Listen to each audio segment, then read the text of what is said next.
Last Sunday we had sharing the Dharma Day, and although the topic is different each month, the format is pretty much the same. We start out with a meditation and doing some prayers to prepare our mind for the talk, and then usually Venerable Chodron gives a talk on one of the chapters from one of her books, and then after usually a very delicious potluck lunch, we have a discussion.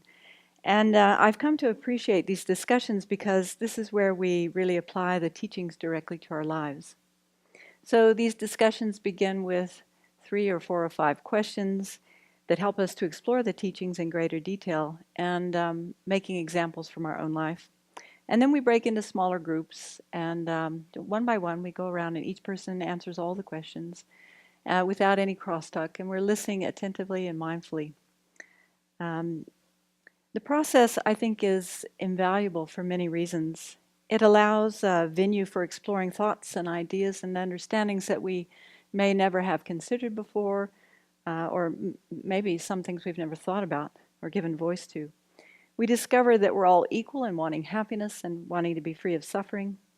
The discussion provides a safe environment for acknowledging the fact that although we want happiness, we run after the causes of suffering.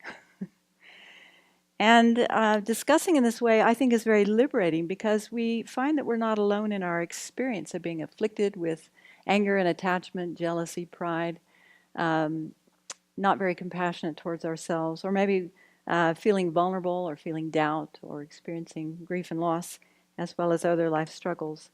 And in the process, we learn more about our mind and how to actually overcome the different afflictions.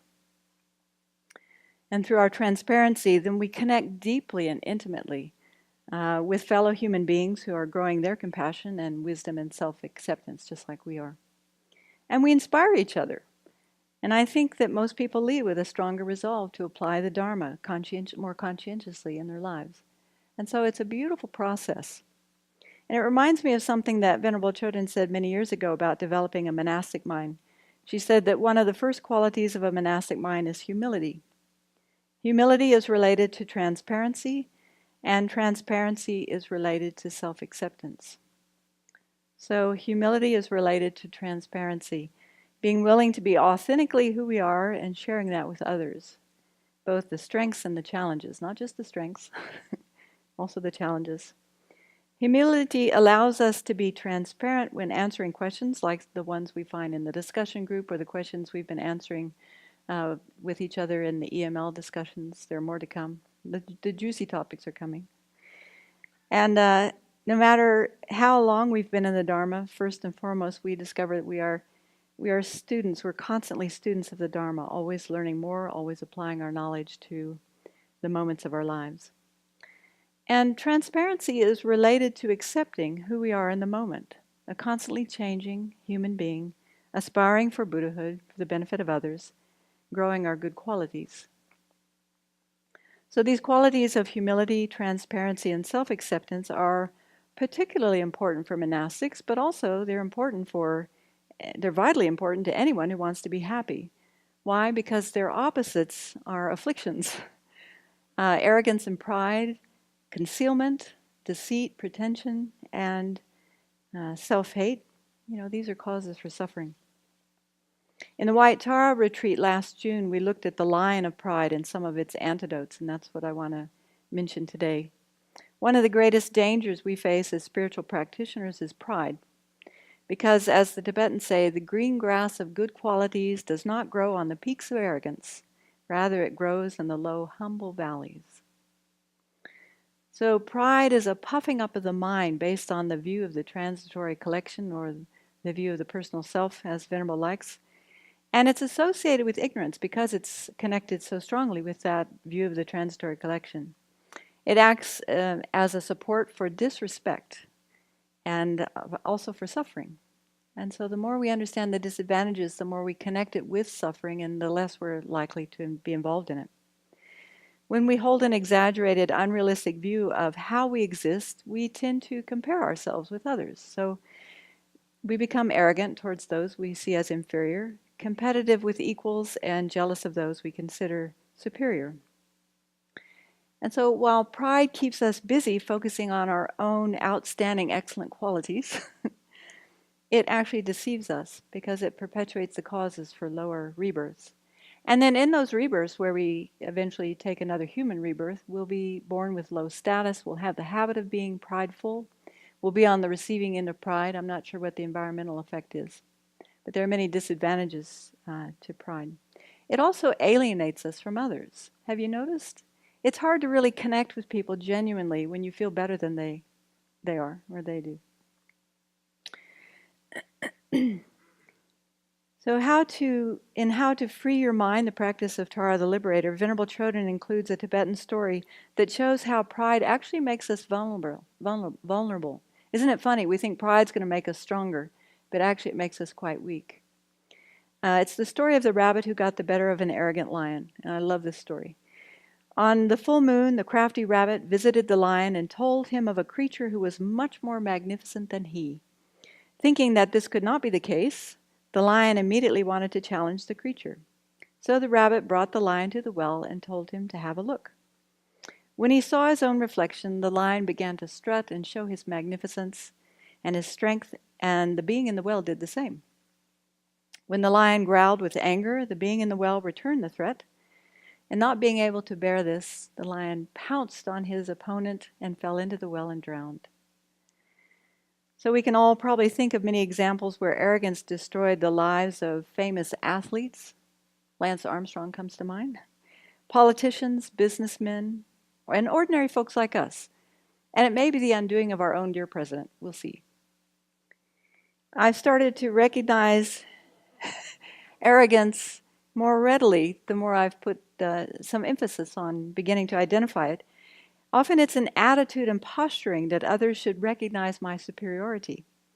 Sometimes I catch it at the level of thoughts. It's mostly thoughts thinking that people aren't doing something right, critical thoughts. People aren't doing something right, I could do it better. They should be doing it differently, things like that. So I'm curious, attitudes like anger are easy to identify, but I'm curious, how do you recognize when arrogance is in your mind? How do you know when it's active?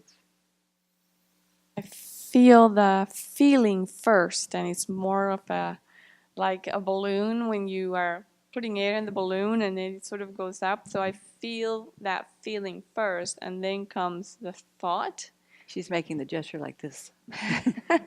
Puffing up. Yeah. So I usually catch it after I've had the thought. And it's like, oh, that's pretty arrogant. That's not nice. And so I try to shift the thought. But yeah, that's kind of how it happens. What else? My mind comes up when I think that I've got an expertise that's far beyond anybody else's here at the Abbey. Like I know it like the back of my hand. I've done it. I've been there, done that. And then when folks come along that have a clear, new, fresh mind to look at that thing that I have such an expertise about, I can't take it in.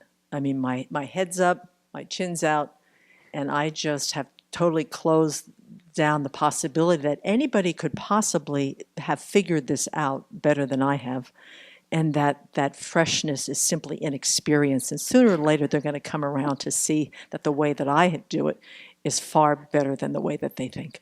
So it's very condescending, and it totally closes down my ability to listen and to really enjoy the creative process of others on how they think and how they see things. What about this side of the room? I've found the rest of that verse extremely helpful. I don't have it memorized, but about the lion of pride that claws with contempt.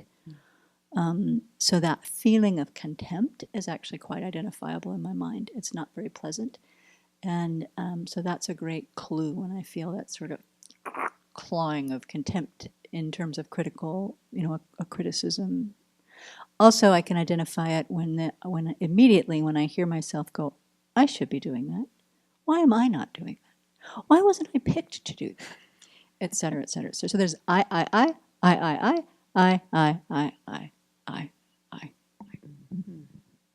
Telltales. Okay. Anybody else? Any EMLers? Want to pipe in? You're still thinking about it. Okay. Well, as monastics or aspiring monastics, we're encouraged to develop humility, and not just towards teachers and elders, but towards everyone. And so here are some of the anecdotes that I have found helpful. Just reading through the 7 types of pride, I find immediately lowers my pridefulness. And we can find those they're listed in the Precious Garland, the new book that's come out by Venerable, the commentary by Geshe Jumpa Tekchok. Also, they're listed in low-rig books on mind and awareness, or mind and mental factors. We can subdue our pride by reflecting on difficult topics and how many things we don't know, especially thinking about difficult topics in the Dharma. Typically, they talk about the 18 constituents, the 12 sources, things like that, or emptiness, or maybe Jeffrey's class is helpful for that. We can also recognize that everything we know, any talents, any abilities we have, is due to the kindness of others, such as our parents and teachers. Like, for instance, the fact that we can use a fork and a spoon is due to the kindness of our parents. The fact that we can even recognize some of the disadvantages of cyclic existence and the advantages of liberation and enlightenment are due to the kindness, very extreme kindness of our teachers. Bowing to the Buddha, or bowing in general, but particularly bowing to the Buddhas while thinking of their good qualities, also helps us to overcome pride as we get our nose down to the ground. It's also helpful to remember that we can learn something valuable from every person we meet. I find that an easy antidote to carry around with me and to apply quickly in moments of pride. Also, we can reflect on the differences between arrogance and self-confidence, and the difference in their causes as well. So letting go of arrogance is a great relief because it takes so much energy to keep up this facade that we're better than we actually are, to ourselves as well as to the people around us. And so the mind becomes much lighter when there's not this huge distinction between our public self and our private self, when we can actually merge those two so that we're just who we are in whatever context we find ourselves. So I hope that's helpful. In terms of transparency, we have a teacher who the community meets with regularly, who I think models, whenever he identifies, he'll often say, "Oh, look, I'm showing off." Things like that. So he identifies that in his own mind and he speaks it right out. And I personally find that very inspiring, to try to be more transparent in my own mind. Mm-hmm. And hearing you say that reminds me, when in the White Tara retreat, I was quite surprised that everyone had pride. I thought I had special pride. And it was a bit of a relief. I mean, it's also sad, but it's a bit of a relief. Just like we all have anger and attachment, we also all have, some variation on the theme of pride as well. And we're working on it. I found that my pride likes to hide, so it usually comes across as feeling disconnected from people. Like, I feel like they're just so different, there's not going to be a bridge ever, so why bother? And hidden under that is the assumption that, I'm better than they are. But yeah, I feel like it's very sneaky. Yeah. Okay. Anything else?